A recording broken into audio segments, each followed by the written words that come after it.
Tom, we're here at ASCO 2025. Big topic in bladder cancer that you've been intimately involved with. We've done many podcasts on this, are ADCs, right? Antibody drug conjugates, kind of changing, taking over bladder cancer, both in combo, different targets, different payloads, different linkers, et cetera.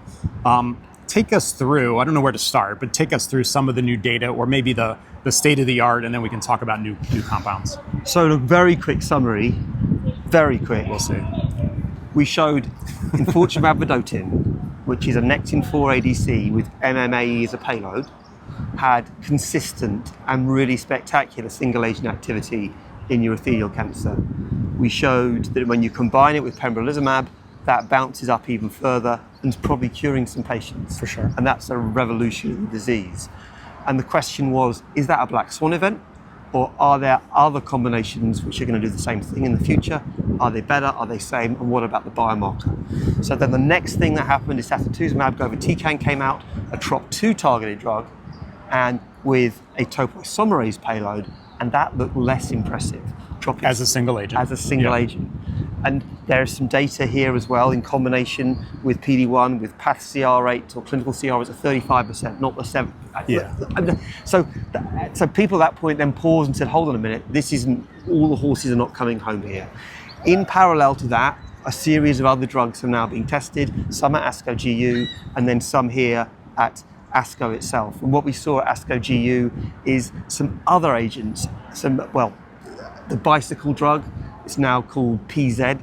That drug is a Nectin-4 Me-Too drug from enfortumab vedotin with 45% response rates as a monotherapy. Similar. So similar. Yeah. And then at this meeting, when you look at the combination of those two, it's also coming in above 60% in the frontline setting in combination with pembrolizumab. Pembro. Yeah. So suddenly you've got EV Pembro, looks massive, doubling in survival, but the bicycle combination looks, maybe it's a small phase 2, but it's 65% in combination. Yeah. And then there's Chinese data come out as well, and they've done 2 drugs, one with MMA and a topoisomerase payload, and that had response rates of about 50%. Yeah. So that means that that's Nectin-4 with topoisomerase payload. So that Nectin-4 target looks pretty better Yep. than maybe the TROP2 target. Yeah.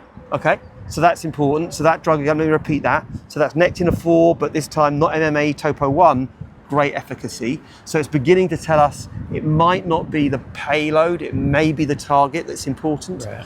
And then the next thing comes out is we then show Zidan Shen presenting today a new drug, 9MW, a series of the numbers after that, with an 88% response rate of toripalimab plus another pretty good. Another EV-like drug. Yeah. So it's got Nectin-4 MMAE. And so it looks like all these combinations targeting Nectin-4 look active. Yep. And the payload may not be as important as we thought. And then the final piece of that jigsaw, and that's out in a press release, is we know from China as well, disitamab vedotin plus toripalimab versus frontline chemotherapy in a modest size randomized phase 3. Jungo leading that trial. Big, we're told, survival advantage in the press release. Unsurprisingly, I think, right? Well, it's DV, so Yeah. it's HER2 targeted therapy with MMAE. So that's suddenly suggesting lots of different processes are working. And it's not a black swan event. It looks like HER2's active, it looks like MMAE is very active, it looks like Nectin-4 active, it looks like the combination with HER2, MMAE, PD-1 works, it looks like the combination of Nectin-4, MMAE works in multiple different targets, and also it may be that Nectin-4 with that topoisomerase payload that we saw previously, suggesting it may be working too. We don't have the combination data for that yet. And so that's the key data, is if Nectin-4 plus Topo1, when you put in, as you've seen in breast cancer, where we've seen good results with Topo1 payload, it would mean that actually the problem may be, TROP2 may not be as good as Nectin-4. Yeah. That doesn't mean TROP2 isn't a target. I think sacituzumab govitecan can have activity. I think it's better than single agent chemotherapy. It was a negative trial. I don't think you should use it, blah, blah, blah. But the point is, how we done that trial slightly differently, I think we could have got a positive result. But so are we headed towards, I think Brad McGregor presented a dual ADC trial. Yes. The DAD trial is a great name, one of our favorite names. So are we headed, given all these, just like chemo, right? There's differences in mechanism and and differences in payload here. Like, are we heading towards where we're really going to be building, 2 ADCs plus an immune agent? Like, is that sort of the next wave of triplet therapy? So I was very excited about that previously. Not as excited? I'm still excited, but we haven't heard any more data from that, and it feels a couple of years ago. And I think that combining these drugs is more challenging than we originally thought. And more challenging than combining gemcitabine and cisplatin.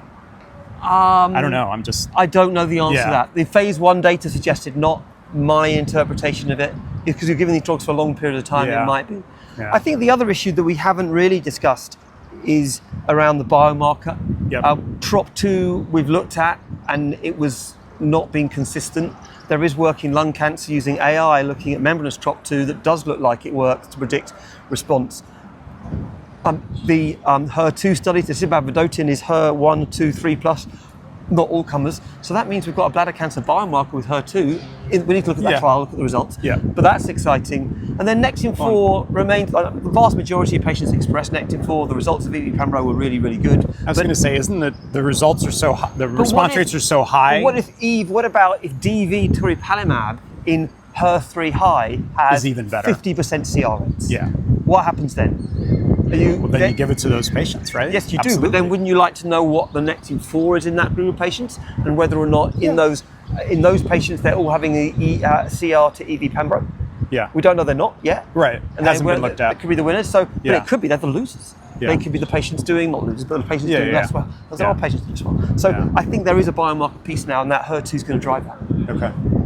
Exciting times in ADC. Yeah, and it's going to get better. It's going to get better. We're moving the drugs into the neoadjuvant space. I think we're going to cure more patients there. Yeah. And, right. We're B15, EV Pembro should be versus GemCis neoadjuvant. I think it's going to come home. Big ASCO data, presumably some big ESMO data. We don't know when it's coming. All leading into Uromigos Live 2025. Well, we hope so. We hope so. Who knows? Oh, we've got some CTA data as well. CTDNA. Yeah.